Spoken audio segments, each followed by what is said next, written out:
So that's going now.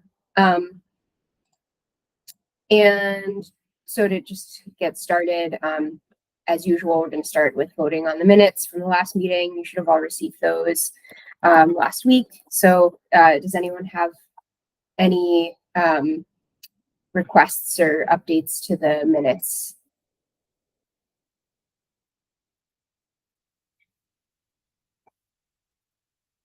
All right, I'm not hearing anything.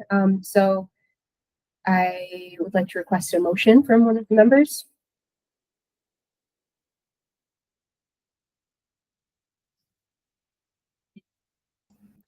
Motion to approve minutes from August 20th. Second. Thanks, Emily. Thanks, David. Any opposed?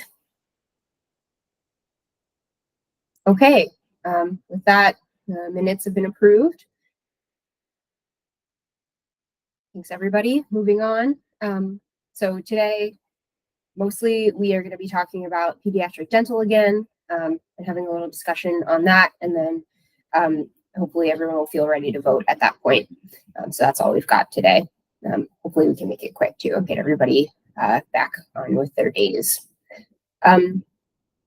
So just to jump right into the follow-up on pediatric dental, I wanted to just say, very much heard the concern last time about, the increase in cost sharing for consumers being troubling. So we looked at some approaches from other states and also talked with our actuaries and the insurance administration to try and figure something out that can keep the best interests of consumers in mind, but then also address this logistical concern from the carriers. So first, also wanted to clarify, last time I kind of made a guess that additional standardized service categories impacted actuarial value, but in fact, they do not impact AV.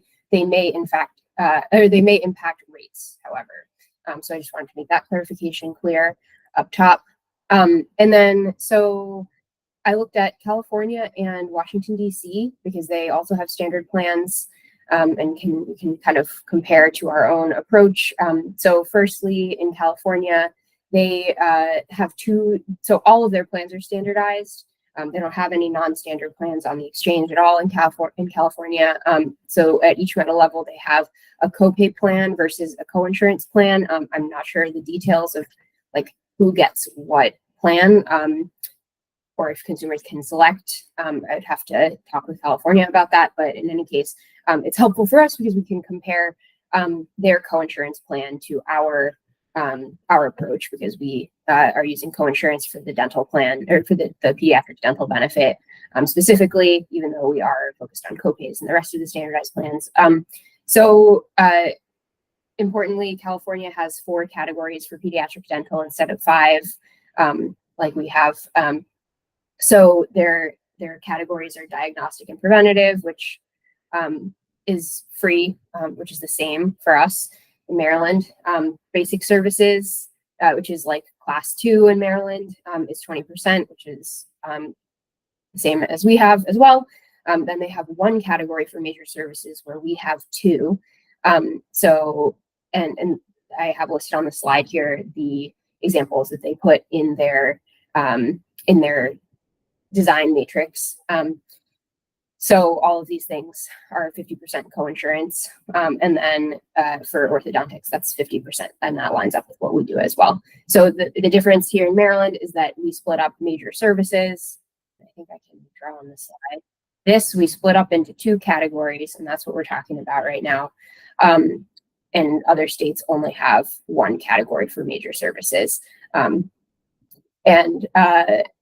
So in California's copay plan, they also have a dental copay schedule, which is what I was thinking of when in the last meeting I mentioned there are hundreds of dental services that in theory we could standardize the cost sharing for, and that we don't have the resources to do that. But I just wanted to give you an example, just give you an idea. So on their I send out the Excel spreadsheets for our plan design. They have the same thing, but then where it's for dental copay for the copay plan, it says refer to this dental schedule of copays. And so it's a 14-page document. There's a standardized copay for each CDT code. And this is just a screenshot of like half a page of that document. So this is how California does it. This is kind of gold standard, but since we can't do this, we're talking about what we can do instead. So I just wanted to give you a sense of what California is doing. So it's either their co-insurance plan where everything is just 50% co-insurance for major services, or in the copay plan, there's a standardized copay for every single service you can imagine. And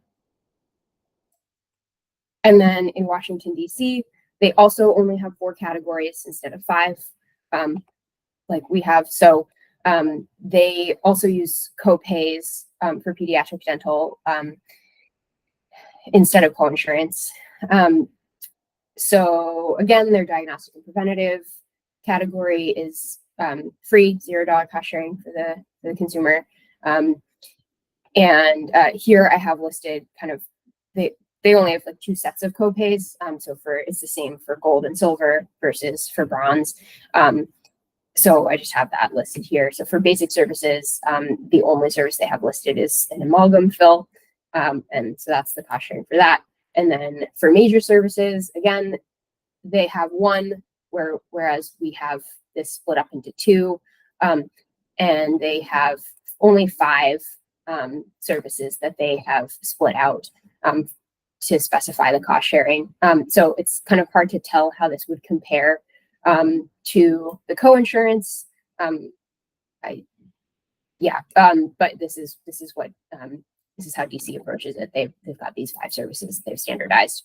And then again, orthodontics, it's these large copay amounts, but not a co-insurance rate. So basically the takeaways are that these other locations have 4 categories instead of 5. They don't split major services into 2 categories like we do.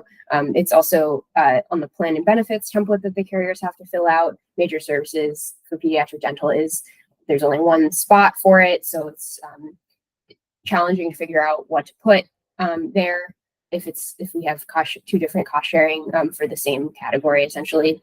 But again, we don't want to hike cost sharing on consumers just so that it's convenient for paperwork. That would be silly. So we instead wanted to talk about how to align those cost sharing in a way where we're not disadvantaging consumers. So just for the context, this is how we had it split out last year. So again, we had major services in 2 separate classes instead of 1 like California and DC have. And we had 20% for the first class of major services and 50 for the second. And that was the same across all metal levels. And so we instead are proposing for 2026 that we do align across these 2 major services categories, but we don't have it the same across all of the metal levels because people in each of these plans are going to be at different income levels. And so our actuaries had this idea to adjust the co-insurance rate based on the incomes of the people enrolled in these plans. So people who are eligible for the CSR 94 are going to be the lowest incomes with the lowest co-insurance, 20% across both major services categories for them, and then kind of going up as we go up the kind of income scale.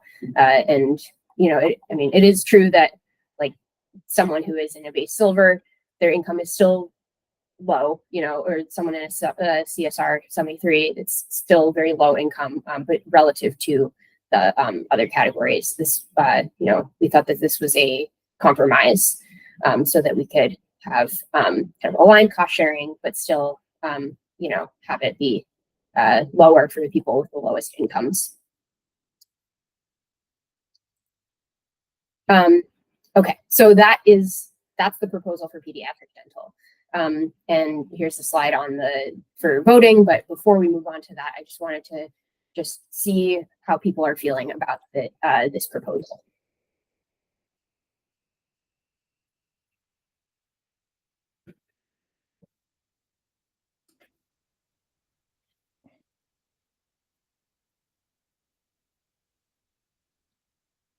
I don't have objections to it. Thanks, David.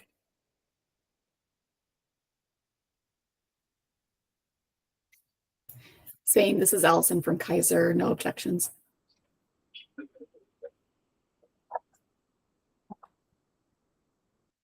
Great, thank you. Hey, Becca.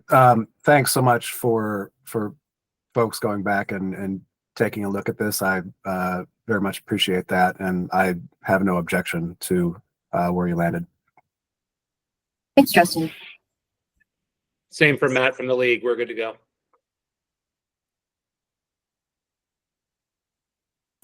No objections from CareFirst. No objections from United.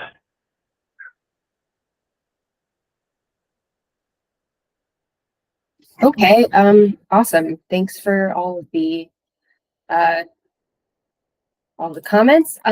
So with that, if people are comfortable taking a vote on the proposal overall, then I would ask that someone make a motion to vote on, here, let's see, I have some language for voting. But I guess actually before I do that, I'll just go over it just so everyone remembers. So it's the pediatric dental. So it's the same designs as 2025, but with the change for pediatric dental that we just went over. And it sounds like no one has any objection to. And then for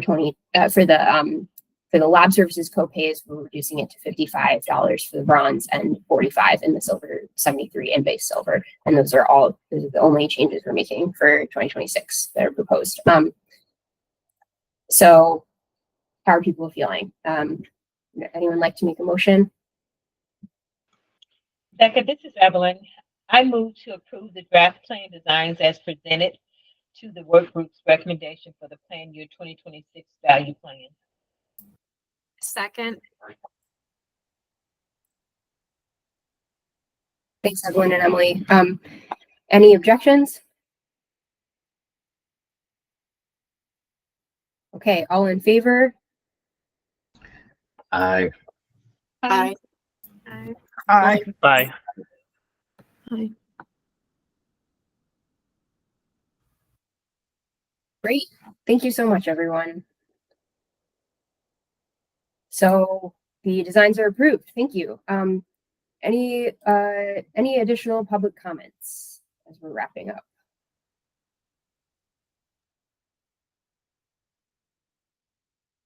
Okay, sounds like a no, but please feel free to contact me anytime.